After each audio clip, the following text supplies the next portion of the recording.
Master हम कहते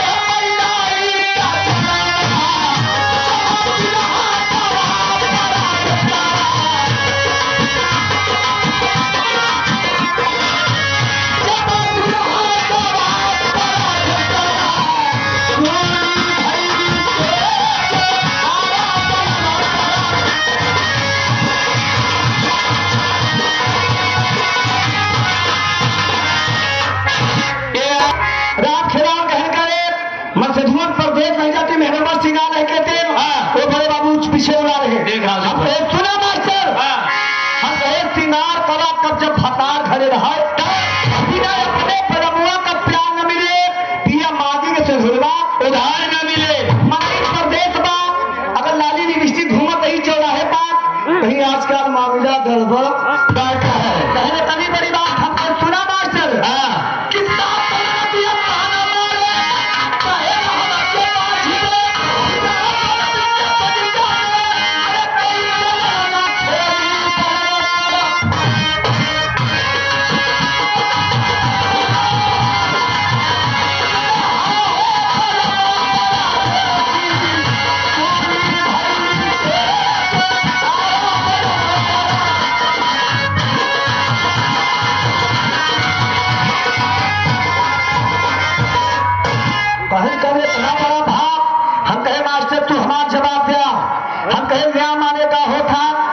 हमके नहीं पता कहे सुना बिरहा में हरी का कली रखा जा सकता हो था हम कहे चाहे धुबिया हुआ सुना चाहे नहीं हुआ चाहे पसिया हुआ इलालजी गुरु है हमका लोग दे के गए हम कहे सुना न्याय माने होता सिंदूर मरे के बाद उतार जात की दुल्ही रहे बीमार नहीं हुआ कहे तब तरी बड़ी बात पीछे कहे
गौतम ऋषि माता जी मुर्गा बोला हम सोचे भीलसार हो गया।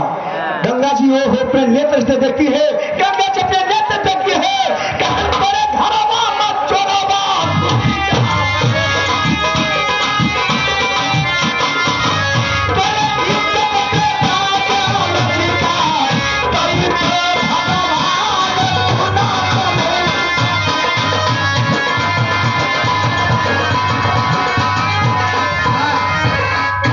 इतिहास का ही बात मेरे के छाला गौतम ऋषि मारे हैं।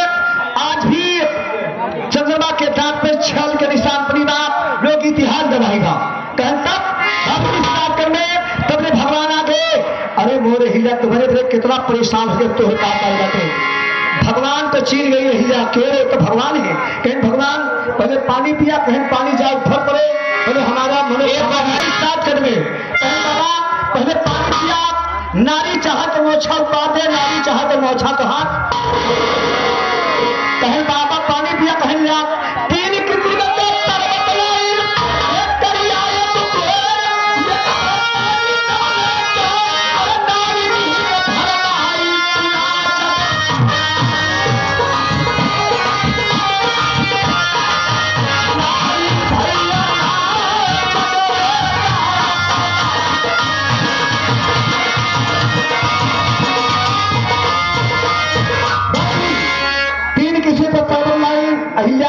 पहले गोरकी मेहरान परेशान है, पहले गोर का शरबत पिया, पहले ना पियर कहनो हो गर्मी के महीना में तुम्हें करेजा तक कर दिया। पहले लड़की मेहरान परेशान है, पहले लड़का शरबत पिया, पिए तो कहीं दोनों के कहें ऐसी ज्यादा करिए मेहरान मजेवा। क्यों नहीं पूछा जिससे रजनीगंधा दस्तों जोजन गंधा रही ये कोयला कभी पड़ा।